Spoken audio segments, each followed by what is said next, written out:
Saygılı dostlar, biz yayınımızı devam etemiz. Aytkanımız gibi bizde bugün bayram muhiti, bayram yayını ve aslında bir bayram musafirsız olmaz. Ve bizim stüdyamızda da endi bizim musafirimiz bulunmakta. Aslında sonki birkaç yayınlar devamında biz birkaç sahalarda, çeşit sahalarda olgan işlerinin neticelerini çıkaramız. Ve elbette endi bugünkü yayında tamam bizim milli telekanalımızın ve Vatan Sedası Radyosu'nun işlerinin neticelerini çıkarmağa isteyimiz. Evet, bu yıl nasıl olup geçti, nelerini kaydetmege mümkün, bunu bizim misafirimiz tarif edecek ve stüdyamızda Millet ve Vatan Sedası Teleradyo Şirketi Muhtar Ticari Olmagan Teşkilatının General Müdürü Leyla Virjatova. Selam aleyküm, hoş geldiniz yanımızga. Sabah şerifleriniz hayırlı olsun, hürmetli seyircilerimiz. Доброе утро, Лилия Фетислям. Доброе утро. Sağ olunuz, как настроение, праздник чувствуется? Настроение позитивное, вот даже пока сейчас ожидали прямой эфир, то есть вспоминали многие моменты, действительно, год прошел замечательно, несмотря на все сложности. Думаю, что настроение хорошее и боевое в то же время на следующий год. Подводя итоги этого года в различных сферах жизнедеятельности, да, не можем не сказать, что действительно год выдался сложным. Мы столкнулись с коронавирусной инфекцией, и в связи с этим многие изменения произошли в нашей жизни, в нашей работе. Насколько журналисты быстро адаптировались работать в нынешнем формате и в нынешних условиях? Ну, представители средств массовой информации адаптировались, собственно, так же, как и все. И я думаю, что достойно журналисты, корреспонденты, не только телевизионных ведомств, но и печатных изданий, несли и продолжают нести эту ношу в этот период непростой для нас всех. И совершенно справедливо, что еще в мае именно СМИшников внесли в список тех ведомств, которые пострадали от коронавирусной инфекции. И считаю, что в этом году действительно было очень серьезная работа проделана именно средствами массовой информации, потому что как никогда, наверное, важно было ссылаться на официальные источники, на проверенную информацию, ведь корреспонденты, журналисты, вот после врачей именно на себе испытывают, каково это столкнуться лицом к лицу с этой коронавирусной инфекцией. И даже когда ты работаешь в ковидном госпитале в полном обмундировании, ты все равно не понимаешь, с чем ты выходишь и с чем ты приходишь домой к своим близким, родным. Поэтому, конечно, рискуя своим здоровьем, здоровьем своих близких, но без этого никуда. И многие специалисты, и врачи, и учителя сегодня вот в таком положении. Поэтому считаю, что достойно справляются и наши крымские журналисты.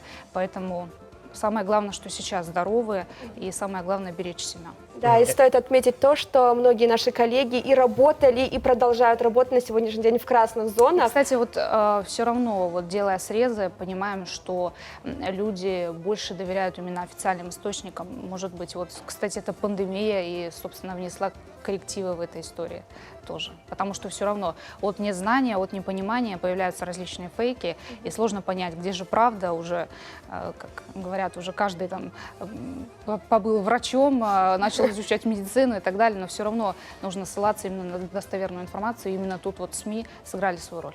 Да, журналистам нелегко приходится. Это нам хорошо, Лиля, мы вот сидим в безопасности, в теплой студии.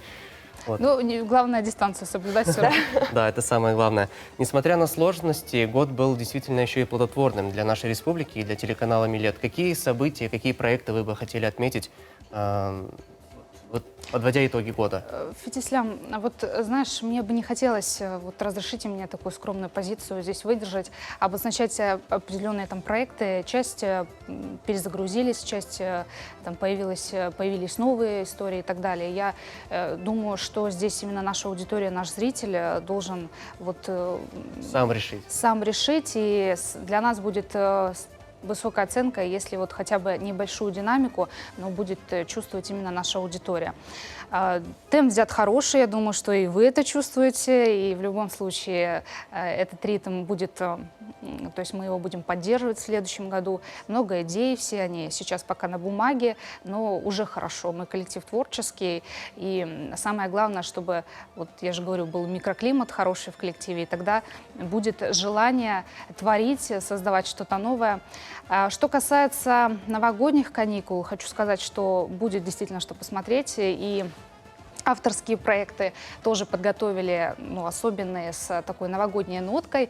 И тоже закупочный контент интересный, и фильмы, и мультфильмы, и на крымско-татарском языке. Для всех аудиторий наши. Самая маленькая аудитория тоже будет иметь возможность послушать сказки на крымско-татарском языке. Мы подготовили совместно с Крымско-татарским театром цикл сказок, поэтому огромная благодарность нашим коллегам. И хочется сказать, что мы понимаем, что канал крымско-татарский в любом случае в этом твердую позицию мы выдерживаем. Мы стараемся сейчас больше фильмов самим переводить на родном языке. Также хорошо у нас в информационной части. Поэтому думаю, что все вот эти идеи на развитие, они будут только поддерживаться. Конечно, вот благодаря коллективу слаженному, который, вот, скажем так, уверенно идет вперед.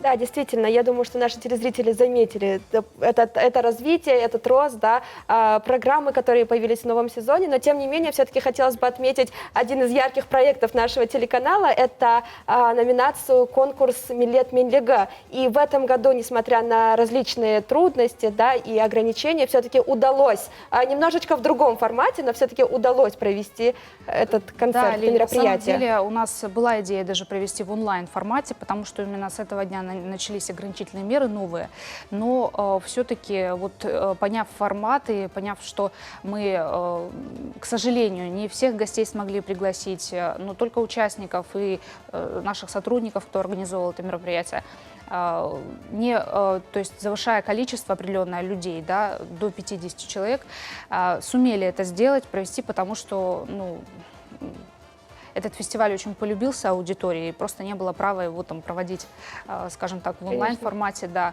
И думаю, что телевизионная версия получилась очень хорошая, красочная. Вот 31 декабря, думаю, все будем смотреть. Да. Ждем, не дождемся. Я думаю, что телезрители тоже с нетерпением ждут. В преддверии Нового года какие пожелания у вас будут для всех телезрителей телеканала «Миллет»? В первую очередь я хочу поблагодарить большую команду телерадиокомпании «Миллет» и радио «Ватан Сидасы». И вот, Лилия, в начале эфира вы сказали, мы одна большая семья, и это здорово. И самое главное, вот повторюсь, чтобы был микроклимат хороший, и тогда мы сможем вот одной командой идти вперед.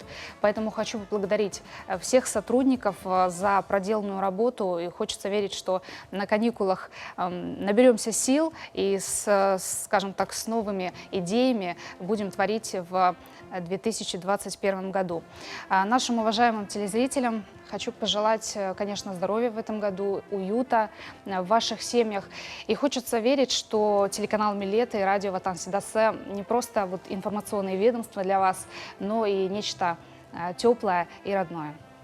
А мы вам желаем здоровья в первую очередь и, конечно же, Сау творческих успехов в следующем году. Сау болыңыз. Сау болыңыз келгеніңіз үшін. Сөбетіміз соңына келді, сайғылы достлар. Мана бөлі güzel тілеклер ве бөлі бұйық үмітнен біз 2021 елны беклейміз. Шымды есе невбетекі қысмымыз енді азыр келіңіз соны сейретейік.